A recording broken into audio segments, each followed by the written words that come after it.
नमस्ते। केदार सीकर सनातन संस्कार चैनल में आपका सहर्ष स्वागत है। आज का हमारा विषय है बॉलीवुड के कुसंस्कारी लक्षण, या दूसरी भाषा में उसे बोल सकते हैं आइडेंटिफाइंग जेम्स ऑफ बॉलीवुड, जो बॉलीवुड के कुसंस्कारी लक्षण।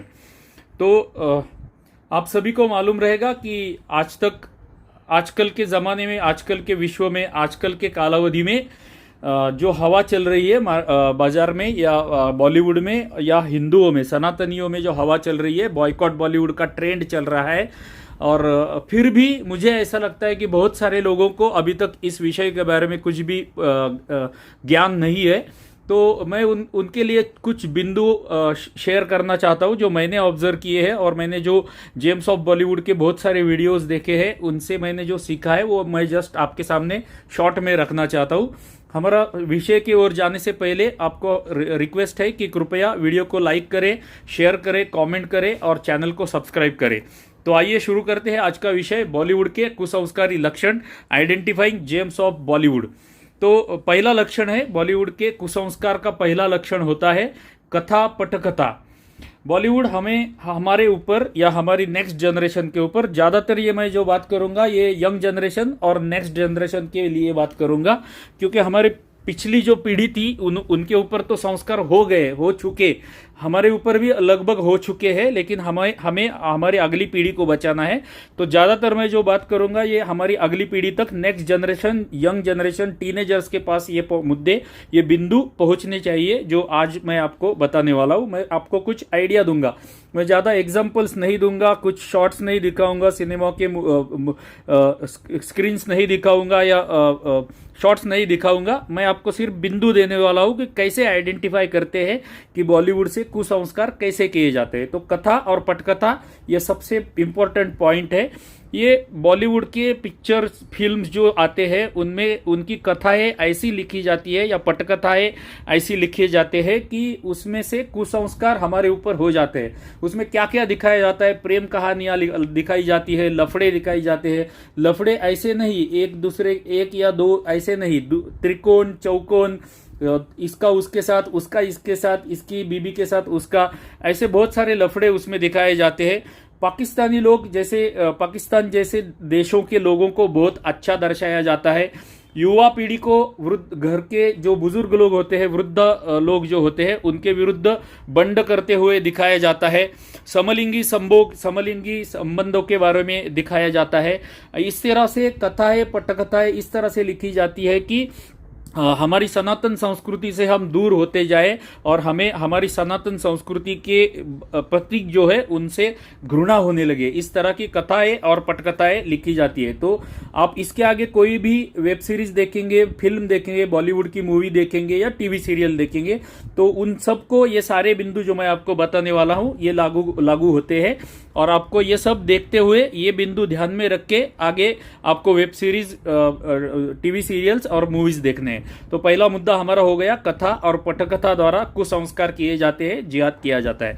दूसरा सबसे इंपॉर्टेंट मुद्दा होता है भाषा। तो ये बॉलीवुड ने हमारे ऊपर उर्दू, अरबी, फारसी और अंग्रेजी को जरा बाजू में रखेंगे, लेकिन उर्दू, अरबी और फारसी इतनी हमारे ऊपर थोप दी है, इतने हमारे अंतर्मन में घुसा दी है कि हम लोग हिंदी क्या होती है, शुद्ध हिंदी क्या होती है, ये बोलना और समझना भी भूल गए हैं। हम जो आज हिंदी बोलते हैं उसमें बहुत सारे, मोर देन 70% शब्द जो है, 70% से 70% से भी ज़्यादा हम उर्दू, अरबी और फारसी शब्द बोलते हैं। आपको हो सकता है कि आपको मैं जो बोल रहा हूँ वो सच नहीं लगे, लेकिन आप अगर आज से टेस्ट लेना, खुद के हिंदी का टेस्ट लेना चालू कर देंगे और इस एंगल से, मैं जो एंगल आपको दे रहा हूँ, जो दृष्टिकोण आपको दे रहा हूँ, वो दृष्टिकोण से आप देखना शुरू करेंगे तो आपको पता चल जाएगा। तो ये सारे शब्द जैसे इश्क हो गया, सनम, बेवफा, मोहब्बत, जन्नत, जहन्नम, औरत, ऐसे शब्द हमें किसने दिए हैं? ये शब्द हमारे बोली में कहाँ से आ गए? ये सारे हिंदी के शब्द नहीं है, और ये शब्द हमारे बोली में, रेगुलर हिंदी में कहाँ से घुस गए? आप जरा विचार कीजिए। आप जो हिंदी बोलते हैं, आपकी हिंदी में कितने शुद्ध हिंदी शब्द होते हैं, उर्दू, अरबी, फारसी और अंग्रेजी आप कितना बोलते हैं, आपका आप ही मॉनिटर करें तो आपको आपका पता चल जाएगा।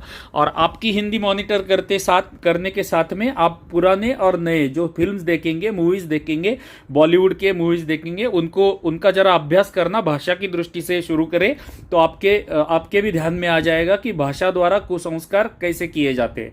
हमारी सनातन संस्कृति, हमारे बोली भाषा में हमारे हिंदी के बहुत सुंदर शब्द है, शब्दावली है, और हमारे हिंदी में संस्कृत की शब्दावली भी बहुत अच्छी मिली जुली हुई थी, लेकिन संस्कृत हमारी हिंदी से निकल गया धीरे धीरे और ये उर्दू, अरबी, फारसी हमारे हिंदी में घुस गए। और अभी आप भाषा का अभ्यास करेंगे तो आपको पता चल जाएगा। हमारा अगला बिंदु है संवाद। डायलॉग्स जो होते हैं फिल्म के, वो डायलॉग्स के द्वारा भी कुसंस्कार हमारे ऊपर और हमारी नई पीढ़ी के ऊपर किए जाते हैं। वो डायलॉग्स के द्वारा क्या किया जाता है, वयस्क व्यक्ति, देवता, सत्पुरुष, हमारे संस्कृति के प्रतीकों का सातत्य से अपमान हमें फिल्म में दिखाया जाता है। कुटुंब व्यवस्था के विरुद्ध बोलने वाले या जाने वाले संवाद हमें सुनाए जाते हैं, दिखाए जाते हैं। भगवान को अपशब्द बोलने वाले तो आपने सैकड़ों हजारों डायलॉग्स आज तक बॉलीवुड की मूवीज में देखे रहेंगे। आप याद कीजिए जरा बच्चन के वो डायलॉग्स, बच्चन के बचपन के और बड़े होने के डायलॉग, दीवार, कुली जैसी फिल्में आप याद कीजिए, उन फिल्मों में बच्चन के वो डायलॉग्स याद कीजिए। और बहुत सारे ऐसे डायलॉग्स हैं जिससे डायलॉग्स के द्वारा या संवाद के द्वारा हमारे ऊपर कुसंस्कार किए जाते हैं। जस्ट आपको एक एग्जांपल देता हूँ, राम नाम जपना और पराया माल अपना, ये वाक्य अभी तक आपके ध्यान में नहीं आया रहेगा कभी, लेकिन अभी मैं आपको बता रहा हूँ तो आपके ध्यान में आ जाएगा कि राम नाम जपना और पराया माल अपना, ये संज्ञा हमारे हिंदी में और हमारे जीवन में आई कहाँ से, तो ये आई है बॉलीवुड से। और ये वाक्य जो है ये बहुत सारी बॉलीवुड की मूवीज में इस्तेमाल किया गया है, प्रयोग किया गया है, राम नाम जपना पराया माल अपना। इस तरह से हमारे संस्कृति को, हमारे देवताओं को, हमारे भगवानों को गलत तरीके से इस्तेमाल करके हमारे ऊपर कुसंस्कार किए जाते हैं। और अल्लाह जो होता है उनका, अल्लाह, उसको दयालु हमेशा दिखाया जाता है। वो क्या सबसे अच्छा जो खुदा होता है वो उनका होता है, हमारे तो देवता सब भंगार होते हैं। ये हमें बॉलीवुड से दिखाया जाता है। उसके बाद में संवाद में ही दूसरा ये आता है मजहब का महिमा मंडन करने वाले संवाद। जो हिंदू धर्म या सनातन संस्कृति या भारतीय सभ्यता जिसको मैं बोलता हूँ, ये भारतीय सभ्यता छोड़ के परपंथीय पर मजहब जो है उनका महिमा मंडन करने वाले संवाद हमारे फिल्मों में हमें दिखाए जाते हैं। उसके बाद में अगला बिंदु आता है नाम। फिल्मों के नाम, नायकों के नाम, खलनायकों के नाम, ये सारे स्थान के नाम, ये सारे देखकर आपको पता चल सकता है कि ये नामों द्वारा, इन व्यक्तियों के या स्थानों के नामों द्वारा भी हमारे ऊपर कुसंस्कार किए जाते हैं। आप एक कालावधि ऐसा था बॉलीवुड के ज़माने में कि यूसुफ खान नाम के पाकिस्तानी एक्टर को भारतीय नाम लेके फिल्मों में काम करना पड़ता था। और आज के कालावधि में उसके बिल्कुल अपोजिट हो गया है, उल्टा हो गया है कि हिंदू नाम लगाने से हमारे लोगों को लज्जा आने लगी है। ये परिवर्तन बॉलीवुड में या हमारे जीवन में कैसे हो गया, ये इसमें सबसे बड़ा हाथ जो है वो बॉलीवुड का हाथ है और बॉलीवुड के कुसंस्कारों का हाथ है। उसके आगे का बिंदु है कपड़े, सीन, बैकग्राउंड, सेट इत्यादि द्वारा भी हमारे ऊपर बहुत बड़े मात्रा में कुसंस्कार किए जाते हैं। तो कैसे किए जाते हैं, अत्याचारियों को सातत्य से भगवाधारी, तिलकधारी, धोती वाला दिखाना। जो गुंडे, मवाली, अत्याचार करने वाले और कॉमेडियंस जो होते हैं, जो उनको हमेशा भगवा कपड़ा पहने हुए, तिलक लगाए हुए, धोती पहने हुए जो लोग होते हैं वो बुरे दिखाए जाते हैं हमें, या कॉमेडियन दिखाए जाते हैं। अच्छे लोग हमेशा टोपी वाले और दाढ़ी वाले दिखाए जाते हैं। और ये हमारे लोग, शांतिप्रिय लोग तो अच्छे सत्पुरुष दिखाए जाते हैं, लेकिन हमारे लोग जो है, हमारे प्रतीक धारण किए हुए जो लोग हैं वो हमेशा गुंडे, मवाली, दरोडेखोर और कॉमेडियन दिखाए जाते हैं। कुकर्म करते वक्त भगवान का नाम लेना, ये आपने बहुत सारी हिंदी मूवीज में देखा रहेगा, लेकिन आपको अभी तक ध्यान में आया नहीं रहेगा। जब भी कोई विलन होता है, खलनायक जो होता है, वो दरोड़ा जाने वाला है या कोई मर्डर करने के लिए जाने वाला है, तो उसके पहले उसको भगवान का नाम जपते हुए दिखाया गया है हमें, सालों साल ये हमें दिखाया गया है। या कुकर्म करने के बाद भगवान का नाम जपते हुए हमें सैकड़ों बार, हजारों बार मूवीज में दिखाया गया है। तो ये भी एक तरीका है हमारे ऊपर कुसंस्कार करने का और हमारी संस्कृति को हमें घृणा उत्पन्न करने का। उसके बाद में बैकग्राउंड, अब जब भी कोई कुकर्म चलता रहेगा तो कुकर्म के बैकग्राउंड में जो म्यूजिक होता है या साउंड होता है उसमें मंत्रों का उच्चार हमें सुनाई देते हैं। तो कोई रेप, समझो कोई मूवी में रेप का सीन चल रहा है, किसिंग का सीन चल रहा है या कोई भी मर्डर का सीन चल रहा है, तो उसके पीछे हमें हमारे सनातन संस्कृति के, हिंदू धर्म के वेदों के मंत्र हमें सुनाए जाते हैं। और ये इस तरह की बैकग्राउंड, इस तरह से छुपी तरीके से हमारे ऊपर कुसंस्कार किए जाते हैं। तो मैं आशा करता हूं कि इस तरह से आप इसके आगे जो फिल्में देखेंगे, मूवीज देखेंगे, ये दृष्टिकोण से आप देखेंगे, ये मैं जो बिंदु आपको बता रहा हूं ये ध्यान में रखकर आप देखेंगे। उसके बाद में एक पॉइंट बताना इसमें रह गया कि दुष्कर्म हमेशा मठ या मंदिर में दिखाए जाते हैं।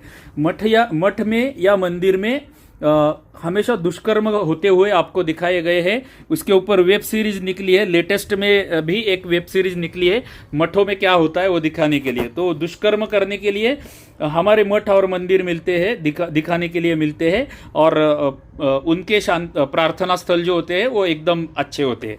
उसके आगे का पॉइंट है पात्र। फिल्मों में जो पात्र होते हैं वो पात्र क्या क्या करते हैं वो हमारी यंग जनरेशन जो है उनको आइडॉल मानती है, उनको फॉलो करती है और उनके जैसा करने में अच्छा समझती है।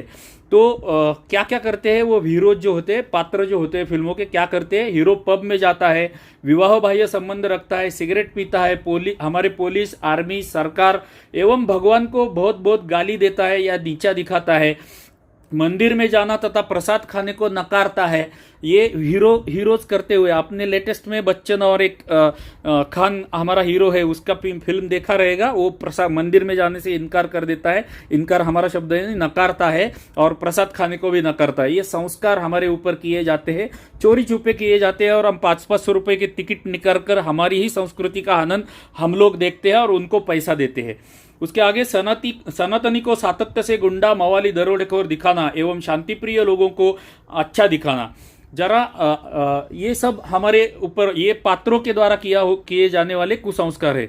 अभी जरा कॉमेडियंस को भी याद कीजिए। आपने पिछले आपके आयु जितनी भी होगी, आपने जितने सैकड़ों हजारों मूवीज देखे रहेंगे, उसमें कॉमेडियंस, मैं कुछ आपको एग्जांपल देता हूँ। आसरानी ले लीजिए, कादर खान ले लीजिए, अनुपम खेर ले लीजिए या अमरीश पुरी ले लीजिए। अमरीश पुरी तो कॉमेडियन नहीं रहा कभी ज़्यादातर, लेकिन ये जो कॉमेडियंस है, जॉनी लीवर ले लीजिए, ये इन जैसे कॉमेडियंस है, उनके पात्र उन्होंने जो अदा किए हुए हैं वो पात्रों को जरा याद कीजिए और वो पात्रों के डायलॉग्स कैसे थे, उनकी वेशभूषा कैसी थी, आप याद कर लीजिए तो आपको पता चल जाएगा कि पात्रों द्वारा भी हमारे ऊपर कुसंस्कार इन्होंने किए हुए हैं, बॉलीवुड ने किए हुए हैं।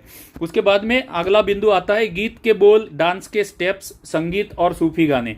गीत के जो बोल होते हैं, राधा के ऊपर राधा शब्द का प्रयोग किए हुए कितने सारे गाने आए हुए हैं, राम शब्द का प्रयोग किए हुए कितने सारे गाने आए हुए हैं और उनके अर्थ क्या क्या है। आप जरा गाने भी जब कोई बॉलीवुड के सुनेंगे ना तो जरा ध्यान देके गाने के शब्द सुनना और इस एंगल से, इस दृष्टिकोण से देखना या सुनना गानों को, तब आपको पता चलेगा। अदरवाइज आप जस्ट गाने सुनते जाएंगे जैसे आप सालों साल सुनते आए, आपको कभी पता ही नहीं चला कि आपके गीतों द्वारा भी आपके ऊपर कुसंस्कार किए जाते हैं।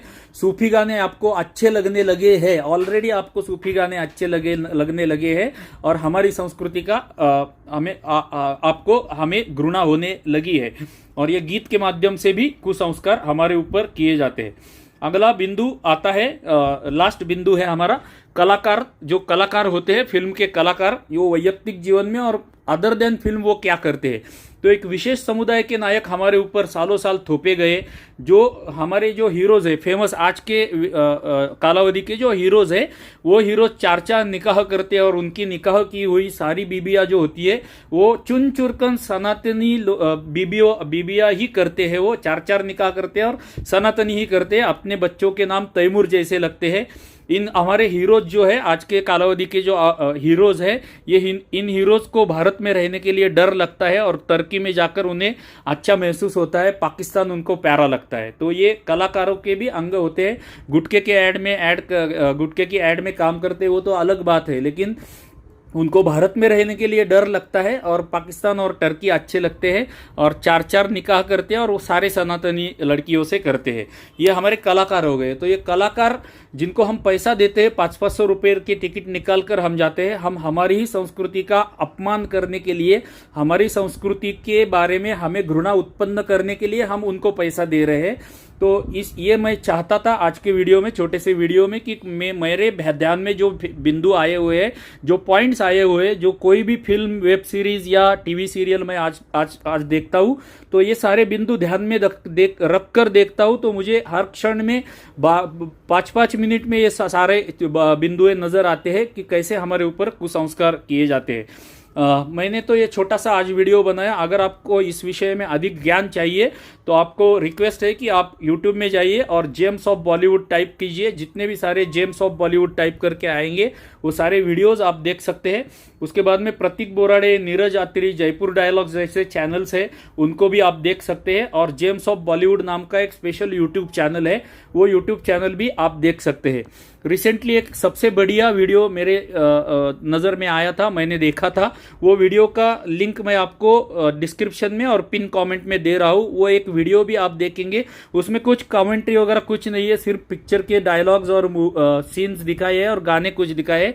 वो अगर आप छोटा सा वीडियो देखेंगे यूट्यूब का तो आपको आइडिया आ जाएगा। वो सब ध्यान में रखते हुए मैंने आपको आज के वीडियो में कुछ सीन वगैरह दिखाए नहीं है, क्योंकि बहुत सारे सीन्स ये मैंने जो आपको चैनल के नाम बताए उसमें सारा विवरण और सीन्स अवेलेबल है। तो वीडियो के अंत में आप सबको प्रार्थना है कि कृपया वीडियो अगर अच्छा लगा रहेगा तो लाइक कर दीजिए। ये बातें, ये बिंदु है जो हमने जो दृष्टिकोण मैंने आपको दिया है, जो बिंदु मैंने आपको दिए हैं बॉलीवुड के कुसंस्कार आइडेंटिफाई करने के लिए, ये कुसंस्कार अगर अगली पीढ़ी तक हमारे जाने चाहिए ऐसे अगर आपको लगता है तो यंग जनरेशन को, टीनेजर्स को ये वीडियो दिखाइए, शेयर कीजिए, या ये बातें एटलीस्ट उनसे करना प्रारंभ कर दीजिए, तब मेरा काम बन जाएगा। आपको ये वीडियो अच्छा लगा रहेगा तो कमेंट में लिख दीजिए। अगर मुझसे कुछ छूटा रहेगा तो वो भी कमेंट में आप लिख सकते हैं, कोई भी लैंग्वेज में लिख सकते हैं। और अगर मेरे चैनल को आज अभी तक आपने सब्सक्राइब नहीं किया है तो मेरे चैनल को सब्सक्राइब भी कर दीजिए। आप सभी का आभार आभार आभार, धन्यवाद।